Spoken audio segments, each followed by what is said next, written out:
Brecha del usuario. Decimos que la brecha del usuario es la diferencia entre las expectativas de las percepciones de los usuarios utilizando criterios básicos de la valoración del servicio y evaluaciones subjetivas, basadas en los sentidos que permitan emitir un juicio de valor. Como estas expectativas se pueden indicar, tenemos los precios, la publicidad, las promesas de las ventas, etc. Y en cuanto a las percepciones, son relacionadas con el pensamiento individual de cada ser humano y son difíciles de predecir y eliminar. Aquí es necesario puntualizar que una percepción es la forma que nosotros, cada individuo, tendríamos de percibir, de pensar, de inferir nuestro entorno en base a nuestros sentidos. Y por razones obvias, cada individuo, cada persona va a tener una percepción diferente, porque tenemos diferente nivel de percibir las cosas o de sentirlas mediante nuestros sentidos. Brechas del proveedor. Como alternativa de eliminación de brechas del usuario, se propone eliminar las brechas del proveedor, debido a que al ser quienes ofertan el servicio, si se logra eliminar sus brechas, automáticamente se estará eliminando la de los usuarios. Es decir, si nosotros dentro del hospital, la clínica, el centro médico de especialidades tenemos problemas internos, esos problemas internos se cascadearán a los usuarios. Por lo tanto, si solucionamos los problemas internos que tengamos entre lo que queremos ofrecer y lo que realmente estamos ofreciendo, es muy probable que nuestro servicio que sea ofertado ya al paciente o al usuario sea óptimo. Nosotros también podemos mencionar que las brechas que presenta el proveedor son la brecha del conocimiento, del diseño, los estándares de servicio, el desempeño del servicio y de la comunicación. Dentro de esto del modelo de las brechas de la calidad del servicio, debemos decir que para garantizar la calidad del servicio se deben colocar parámetros de medición que permitan un monitoreo constante con propósito de una mejora continua. Nosotros, al estar estudiando esta maestría de gerencia y por principio de administración, conocemos que todo lo que se puede medir se puede controlar, y todo lo que se puede controlar se puede mejorar. Si no establecemos parámetros de control, no sabremos cuándo estamos bien o cuándo estamos mal, y tampoco sabremos si es que lo que nosotros estamos ofreciendo es realmente lo que el paciente o el usuario es lo que desea, ni cuánta distancia existe entre estos límites. La comunicación con los usuarios consiste en información que se recibe por medio de la publicidad, y en función de esta se generan expectativas y necesidades cuando el usuario hace uso del servicio y constata que lo publicitado no coincide con la realidad y se genera la brecha.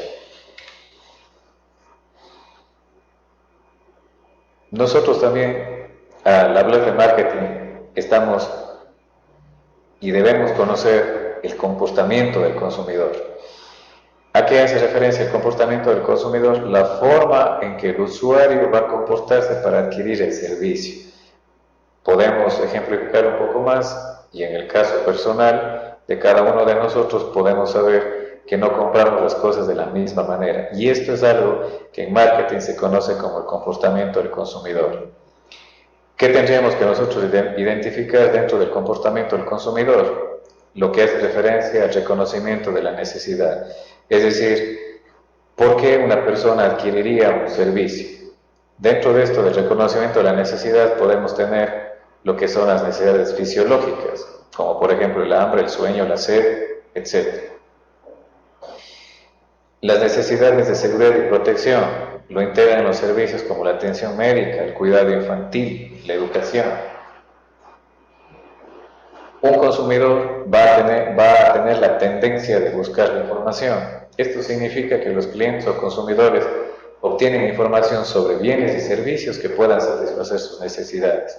Y esto es un proceso que, dependiendo del bien o el servicio, puede tomar algún tiempo y requerir de mucha información, o a su vez puede ser rápido y sin necesidad de mucho análisis. Para ejemplificar esto podemos citar lo siguiente: un usuario que necesite hacerse una cirugía se tomará el tiempo necesario para investigar y pedir información suficiente que le ayude a seleccionar la casa de salud, así como el especialista que lo intervendrá quirúrgicamente.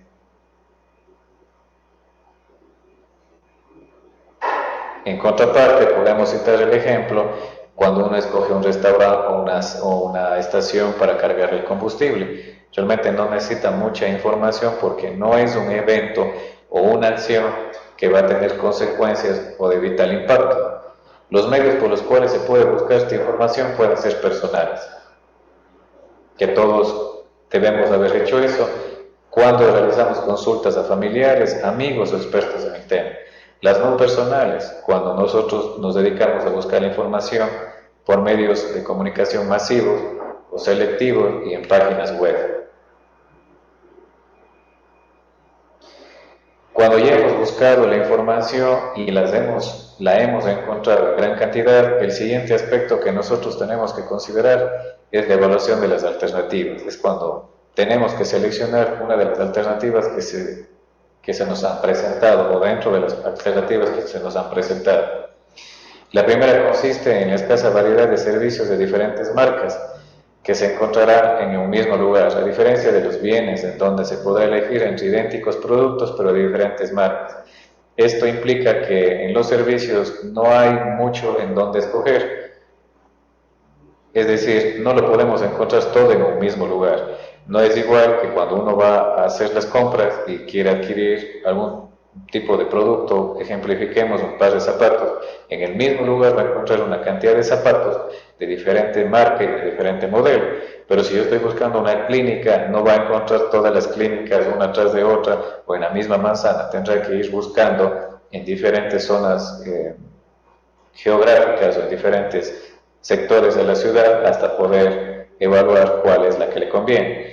Otra razón se considera la relativa dificultad de obtener información adecuada previa a la compra de servicios. Cuando es un servicio, uno debe tomarse la molestia de ir y buscar la información que muchas de las veces no puede ser abundante como en los productos. Y la poca información que tenga de pronto no es la suficiente para tomar una decisión. Una vez que hacemos esto, también la siguiente etapa es la compra del servicio, que es donde un servicio se compra, se produce y evalúa de forma simultánea. En otros casos se paga por completo o de forma fraccionaria por un servicio que se podrá utilizar mucho después de la compra. Este es el caso de los seguros médicos. Uno va pagando mensualmente el seguro y hasta que uno tenga la necesidad de hacer uso, va a poder ver la eficiencia del servicio. Aquí también debemos acotar lo que es la experiencia del consumidor, es decir, cómo el consumidor tuvo su vivencia al ser atendido o al hacer uso del servicio. Y decimos que los pacientes que interactúan con el médico al momento de la consulta, luego de forma individual, como siguen las instrucciones enviadas para la toma de medicamentos y en algunos casos se necesitará el apoyo de terceros al realizarse un análisis de laboratorio clínico. Los usuarios tienen diferentes tipos de expectativas sobre el servicio, en donde nosotros vamos a detallar los siguientes tipos. El más alto, denominado también como servicio deseado, y el nivel bajo, considerado como adecuado. Cada uno de nosotros va a tener en cualquier tipo de actividad o de servicio que vaya a adquirirse estas expectativas. El nivel alto son todos los anhelos que el usuario desea que sean cumplidos con el servicio ofrecido. Sin embargo, es consciente que no siempre serán satisfechas todas sus necesidades. Por lo tanto, el usuario estará dispuesto a recibir menores beneficios del servicio hasta un nivel que considere el adecuado.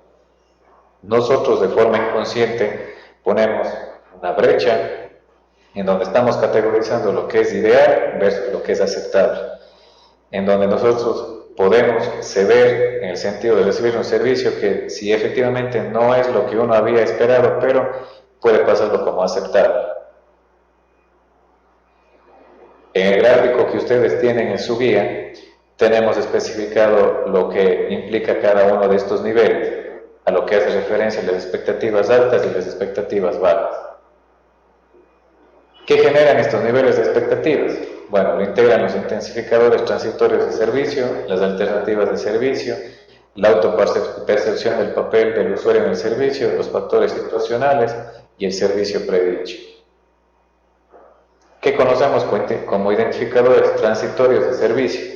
Son aquellos que se presentan a corto plazo y permiten una mayor conciencia por parte del usuario de la necesidad del servicio. Si se sufre de un accidente, el usuario eleva su nivel de expectativa, permitiendo evaluarlo como adecuado. Las alternativas de servicio percibidas son la competencia de donde podrá escoger el usuario para que se satisfagan sus necesidades. La autopercepción del usuario en el servicio es la influencia que él ejerce en el nivel que recibe. Si un usuario al momento de requerir una sutura de una herida solicita al médico que lo haga de la mejor manera estéticamente, estará menos satisfecho si luego del servicio el resultado de esta operación no concuerda con lo que solicitó al especialista.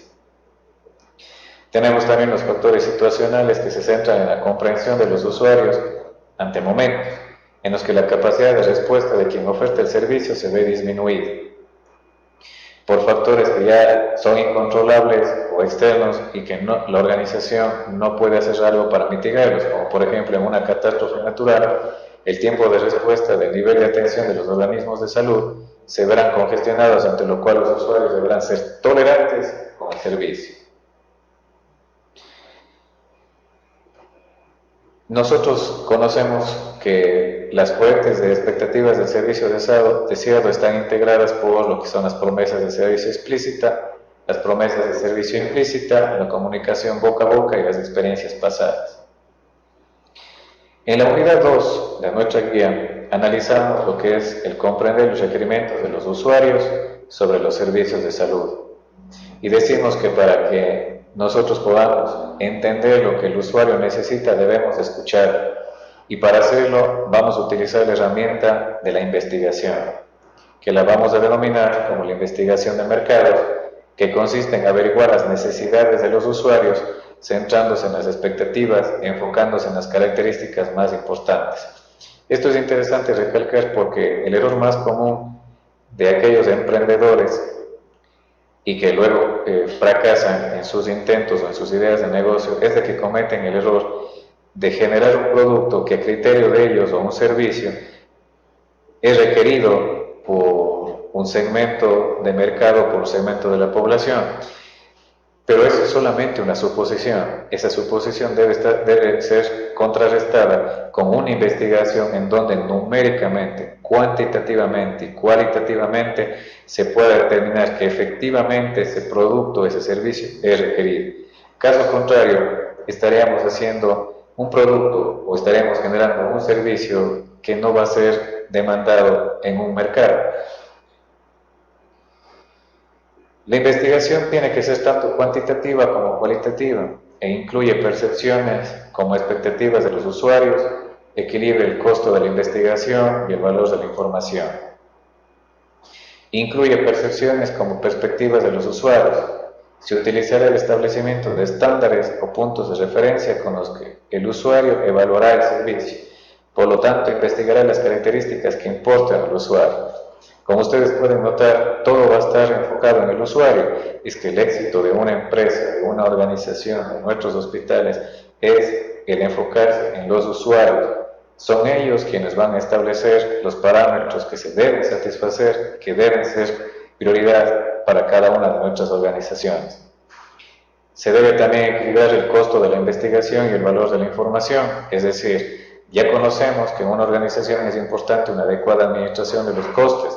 Al realizar una investigación se debe de hacer una comparación entre los beneficios, como el incremento de usuarios, mayores ventas con una imagen positiva y costos de llevarla a cabo como los financieros, logísticos y talento humano. Una investigación también incluye una validez estadística cuando es necesario, es decir, que consista y permite identificar los puntos específicos de acción que incrementarán el rendimiento de la satisfacción de los usuarios. No nos sirve si hacemos una investigación con una cantidad de información en la cual no podamos resaltar ni rescatar los puntos primordiales para mejorar. Tener tanta información es igual que tener poca información, no nos va a servir de mucho. La investigación también mide prioridades o importancia. No todas las expectativas de los usuarios tienen la misma importancia. De ahí que el éxito de saber identificar cuáles son sus prioridades, para en función a ellas establecer mejoras del servicio. No necesariamente todo lo que soliciten los usuarios es lo que la organización va a poder cumplirles, ofrecer, pero sí se tendría que identificar de un grupo X de usuarios aquellas necesidades o prioridades que fueron las mayor ranqueadas, las que tuvieron mayor demanda y enfocarse en esas.